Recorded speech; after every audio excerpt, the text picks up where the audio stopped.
Time is the river that carries the memories of all things away. Many know the monster. Few remember the king. Before the crown burned with fire, before the abyss spoke his name, before the world trembled at his return, there was a man, a warrior, a protector, a king. His name was Argos. When the northern raiders crossed the borders, Argos rode to meet them, not from behind his armies, not from the safety of palace walls, but at the very front, steel against steel, blood against blood.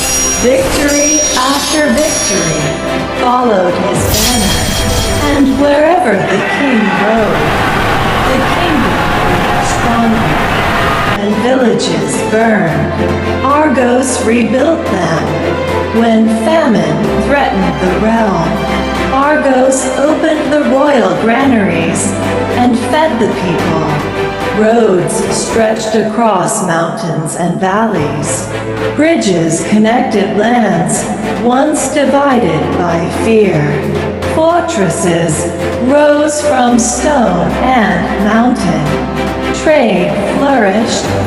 Families prospered. Children slept without hearing the sounds of war.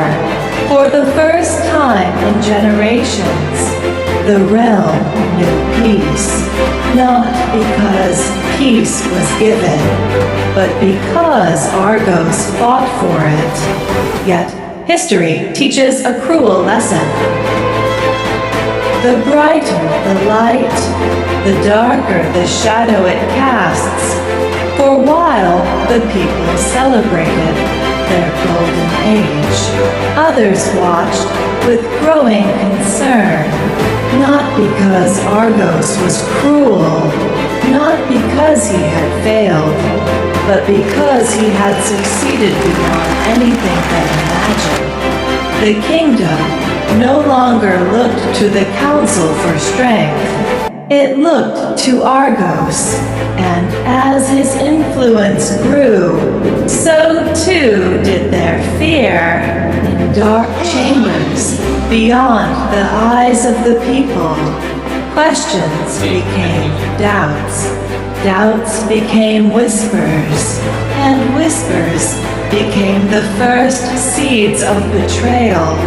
The first whisper should have died in silence. Instead, it found willing ears.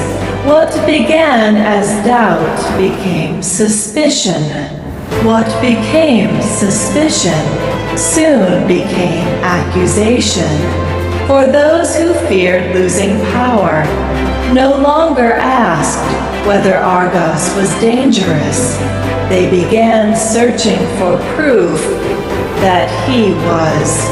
Reports were gathered, his victories questioned, his decisions examined, his every action placed beneath a lens of distrust. And though the people still cheered his name, the shadows behind the throne were already moving against him. The whispers might have faded had fate not intervened. For buried beneath the oldest halls of the kingdom, hidden from kings and councils alike, lay a secret older than the throne itself. A secret written not in law, but in blood. It was discovered by accident. An ancient chamber uncovered beneath the royal archives. Inside were scrolls untouched by time, records forgotten by history, names long erased, truths long buried, and among them, one name appeared again and again. Argos, not as king, not as conqueror, but as something far older, something the council could neither explain nor control. At first, they believed it was a mistake, a coincidence buried within forgotten records. Yet, the deeper they searched, the more the pattern emerged. The same name, across different centuries, across different kingdoms, across different ages. Argos, appearing where history said he could not. What the scrolls revealed should have inspired wonder. Instead, it inspired fear. For if the records were true, then Argos was not merely a king. He was a mystery, a question without an answer. A name that refused to disappear. The council searched for reason, for logic, for any explanation that would restore order to what they believed. Yet every answer only led to another question, and with every question, their fear deepened. For the first time, they were forced to consider a possibility they dared not speak aloud. What if Argos had never truly belonged to their age? What if he had been sent to it? Fear has a strange way of disguising itself. It rarely calls itself fear. Instead, it speaks the language of duty, of responsibility, of protection. And so, the council gathered, not to understand Argos, but to decide what must be done about him. Some argued for caution, others for silence. Yet the loudest voices demanded action. For if the people learned what the scrolls contained, the kingdom would never be the same.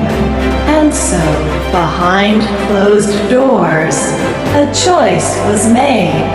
The king who had saved the realm would become the threat they warned the realm against. And so, the first move was made, not upon a battlefield, not before the people, but in secret, a plan began to take shape, one that would alter the fate of kingdoms, one that would change the destiny of Argos forever.